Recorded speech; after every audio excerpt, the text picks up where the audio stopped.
Israel's attack on Iran, I think, has turned a bad situation for Russia into something potentially disastrous. There are turning points in a war that are not marked by frontiers or parades, but by even silly parades like the one with Trump, but by a shift in strategic weather. For Russia, already bleeding men, money, and credibility in Ukraine, that shift came with the Israeli missiles over Tehran. Israel's lightning assault on Iran's nuclear and military infrastructure has not only imperiled one of Moscow's last standing allies in the Middle East, it has exposed Russia's diplomatic impotence, deepened its solitude, its isolation, and made the fantasy of a multipolar anti-Western alliance ring hollow.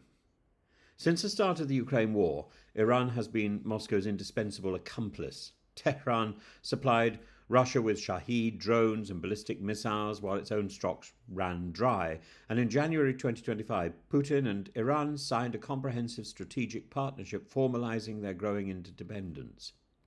But Israel's June the 13th attack has shattered the illusion of stability. Iranian fuel depots, command centers, and uranium sites were hit with chilling precision. Several Revolutionary Guard commanders are confirmed dead, and now as Israeli jets return safely to base, Russian generals are left watching their closest regional partner teeter towards collapse. Even the Russian commentariat is rattled. Pro-Kremlin voices are no longer confident in Tehran's endurance, and some, like Yuri Kotyonok, say Iran can be written off. If the regime falls to external bombardment or internal fracture, the so-called anti-Western axis loses a central spoke. Compare Israel's operation with Russia's shambolic campaigns. All Israeli aircraft returned. In contrast, Russia is losing aircraft not just to Ukrainian fire, but to its own friendly fire. Miscommunication, aerial duels they lose.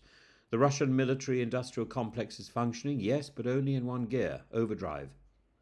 Moscow now spends over 40% of its federal budget on defense, pushing the civilian economy towards a precipice. Interest rates are at 21%, the ruble is unstable, and the infrastructure is crumbling faster than it can be repaired.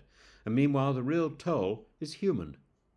Russia is days away from surpassing 1 million casualties in Ukraine. That's not a typo. 1 million dead or wounded, 1 million families broken, 1 million reminders that Putin's three-day war has become a generational catastrophe. And what is Russia doing to sustain this? Offering bounties of 2 million rubles per recruit, halting criminal trials in exchange for conscription, pulling men from prisons, from poverty, from despair, from the East.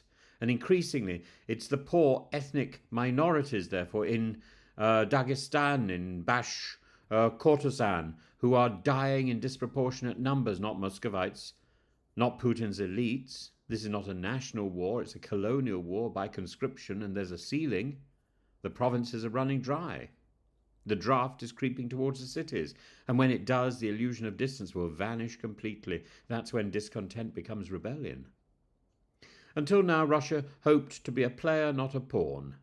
Putin presented himself as a potential peacemaker between Israel and Iran, a cunning intermediary who might parley diplomacy into leverage. But Israel ignored him. Iran is in no mood for talks. Trump isn't listening. European leaders roll their eyes. And China, while quiet, is watching Iran's instability with discomfort, knowing its own energy supply hangs in the balance. Moscow has called the Israeli strikes unacceptable. But the statement was hollow. Russia won't retaliate, it can't. Its forces are already overstretched, its allies unreliable. Its reputation as a regional power broker has been shredded. So what has Putin gained? A short-term bump in oil prices? Though Brent hasn't reached the $100 per barrel jackpot that the Kremlin hoped for, a slightly closer China maybe, but Beijing is pragmatic, not sentimental. If Iran burns, China finds another route. Russia, it burns too. Meanwhile, Ukraine continues to humiliate Russia tactically. Operation Spider's Web destroyed a third of Russia's strategic bomber fleet using cheap drones.